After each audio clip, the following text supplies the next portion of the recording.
Sir ಬರಲ್ಲ sir ನೋಡಿ ಬಂತು ತಗೊಳ್ರಿ ಇವಾಗ ರಕ್ತ ಹೋಗ ತೆಗೀರ ಗಾಡಿಯಲ್ಲಿ ಬಟ್ ಪಾರಪ್ಪ ಆಮೇಲೆ ತಗೊಳಕ್ ಬರ್ತದೆ ಬಟ್ ಆಸ್ಪತ್ರೆ ಹೋಗ ಏನಾಗಲ್ಲ ಗಾಡಿ ಪೊಲೀಸ್ ಇದ್ದಾರೆ ಪಾರ ಹೋಗಮ್ಮ ಹೋಗಮ್ಮ ಗಾಡಿ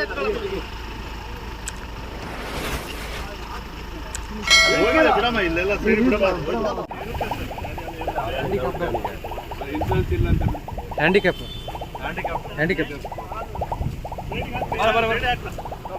ಹೊಸಕುಂದ ವಸಂತ ಕ್ರಾಸ್ ಹೊಸಕುಂದ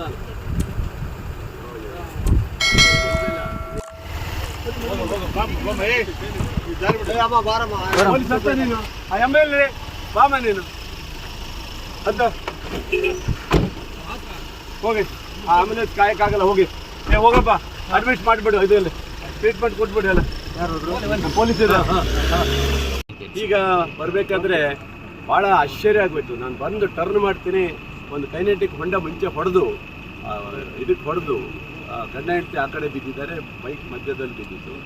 ಒಂಥರ ಸಿನಿಮೆಯ ರೀತಿಯಲ್ಲಿ ಇದ್ದರು ಪಾಪ, ಯಾರೂ ಇರಲಿಲ್ಲ ಅವರಿಗೆ, ಹೆದರ್ಕೊಂಡ್ಬಿಟ್ಟಿದ್ದಾರೆ. ಅಷ್ಟೇ ನಾನು ಬಂದೆ, ಹೋಗಿ ಸಡನ್ಲಿ ಬಂದೆ, ನೋಡಿದಾಗ ತುಂಬ ಹೊಡೆತ ಬಿದ್ದಿದೆ ಅವರಿಗೆ. ಅವರು ಸ್ವಲ್ಪ ಗಾಬರಿ ಎಲ್ಲ ಆಗಿಬಿಟ್ಟಿದ್ರು. ಅವ್ರಿಗೆಲ್ಲ ಸಮಾಧಾನ ಮಾಡಿ ಖುಷಿ ಕತ್ರಿ ಹಿಡಿದು ಕಣ್ಣಲ್ಲಿ ಮಾಡಿ ಅವ್ರಿಗೆಲ್ಲ ಮಾಡಿ ಪಾಪ ಬಿಸಿಲಿತ್ತು ಪಾಪ ಅವನಿಗೆ ಅಂಗವಿಕಲ ಇದ್ದಾನೆ. ಕೊನೆಗೆ ನನ್ನ ಆಂಬುಲೆನ್ಸ್ ಬರೋದು ಲೇಟ್ ಆಗುತ್ತೆ ಅಂತೇಳಿ ನಮ್ಮದೇ ಗಾಡಿಯಲ್ಲಿ ಹಾಕಿ ಅವರು ಕಳಿಸಿ ಈಗ ಆಸ್ಪತ್ರೆಯಲ್ಲಿ ಚೆನ್ನಾಗಿದ್ದಾರೆ ಅಂತ ರಿಪೋರ್ಟು ಬಂತು. ಪೊಲೀಸ್ ಹಾಕಿ ಕಳಿಸಿದ್ದೀನಿ, ಚೆನ್ನಾಗಿದ್ದಾರೆ, ಅವ್ರಿಗೇನು ಇದಾಗಲ್ಲ, ಟ್ರೀಟ್ಮೆಂಟ್ ಮಾಡಿ ಕ್ಲೀನಾಗಿ ಕಳಿಸ್ತೀವಿ ಅಂತ ಹೇಳಿದ್ದಾರೆ. ನಿಜವಾಗ್ಲೂ ಭಾಳ ನೋವಾಯ್ತು ಅವ್ರು ನೋಡ್ಬಿಟ್ಟು ಅವ್ರು 2 ಜನರು ಪಾಪ ದೇವಸ್ಥಾನಕ್ಕೆ ಹೋಗಿದ್ರು ಅಂತೆ, ಯಾರೂ ಇರಲಿಲ್ಲ.